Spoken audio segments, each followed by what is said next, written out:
welcome to Sugar and Spice Cook with Huma. Today I'm making Chapli Kabab. Chapli Kabab is a specialty dish of Pakistan's northern side such as Peshawar and Swat.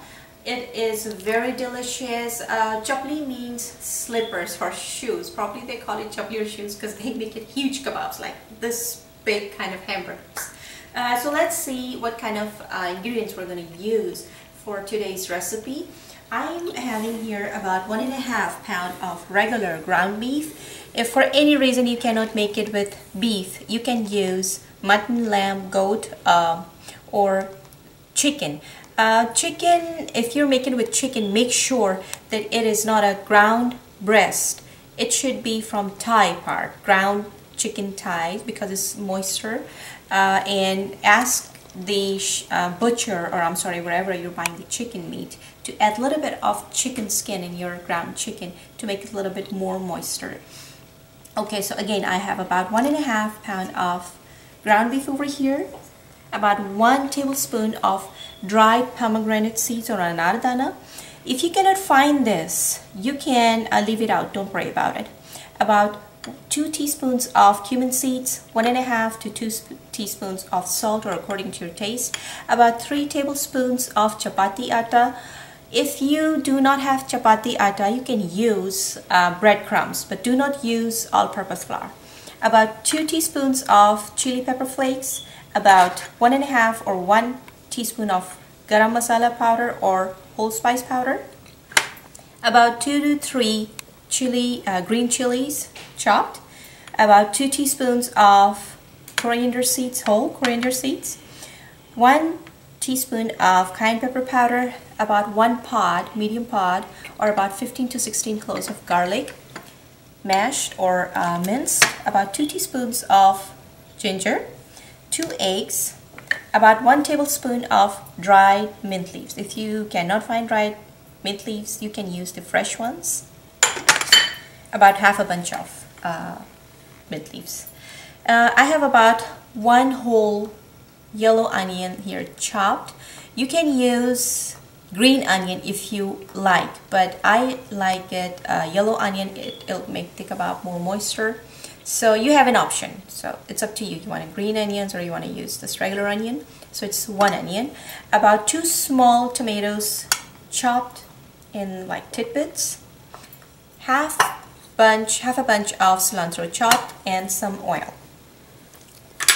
So let's see how we're gonna mix the kebab mixture.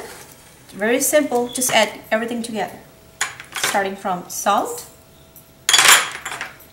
garam masala powder,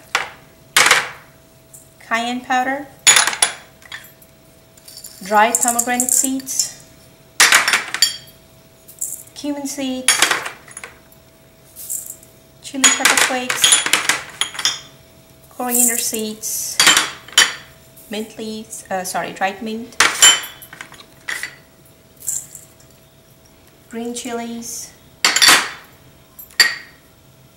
chapati atta or flour, minced garlic,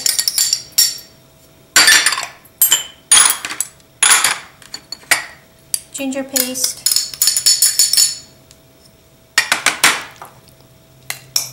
tomatoes, and those onions. Make sure that you chop your onion very, small pieces are fine. We don't want very big chunks of onion in your kebab. And cilantro. And this 2 eggs. Quite a strong egg it was. I have to use quite force to break the shell. Okay, the second one. And use your hands. I'm gonna use my hands. That's the best way to mix the kebab mixture.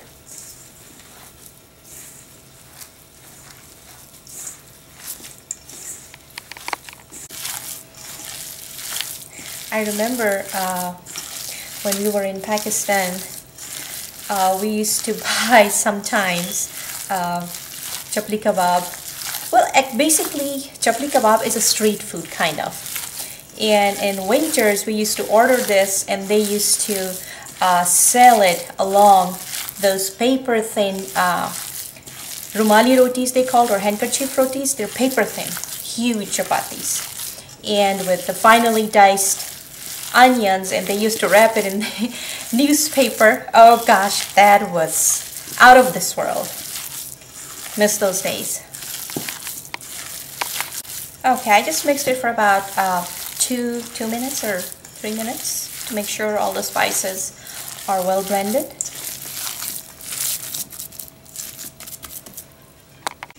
Okay, over here I have turned on my stove, and it is on medium high. We don't want it on very low or very high. We want it about medium heat because we want to cook it from inside. I mean, well done, but at the same time we don't want to burn it from outside. And I'm using a non-stick pan. Traditionally, they have this huge cast iron pans which they fried on the, in animal fat, actually in cow fat. But I'm using regular canola oil. It's a shallow fry process. So we're going to shallow fry these kebabs.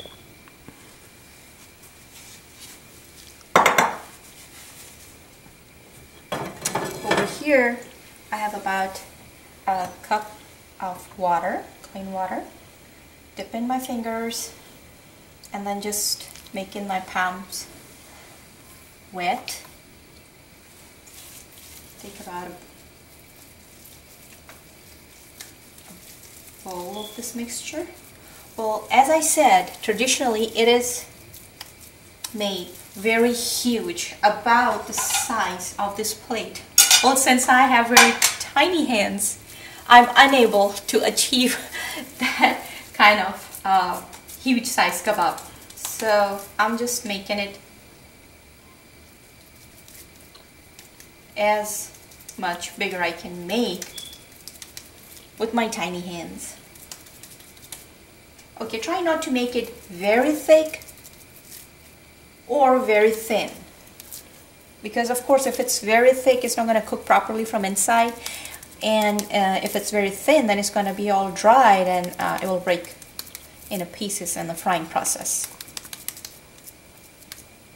Make sure the edges of the kebabs are mended, not open, otherwise it will release those little tiny particles of onions and tomatoes. As you know that when you fry beef, it will shrink, ground beef, it will shrink a little bit. So yes, it will shrink a little bit in smaller size once it's fried.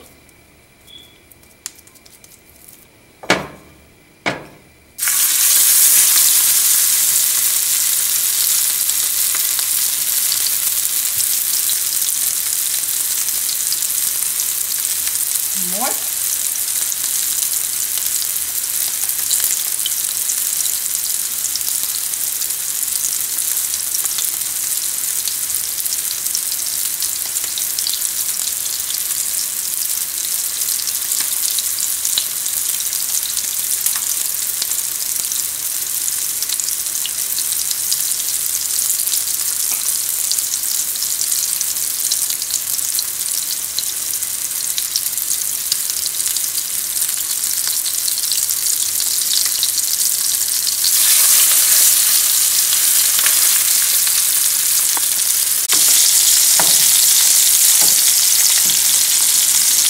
Just flip the kebab with very gentle hands and big spatula. I cooked it for about 3 to 4 minutes on each side. We don't want to overcook it, or burn it, or dry, because if you cook it on very low heat, it's going to take longer time to fry, and of course it's going to become very dry. Done.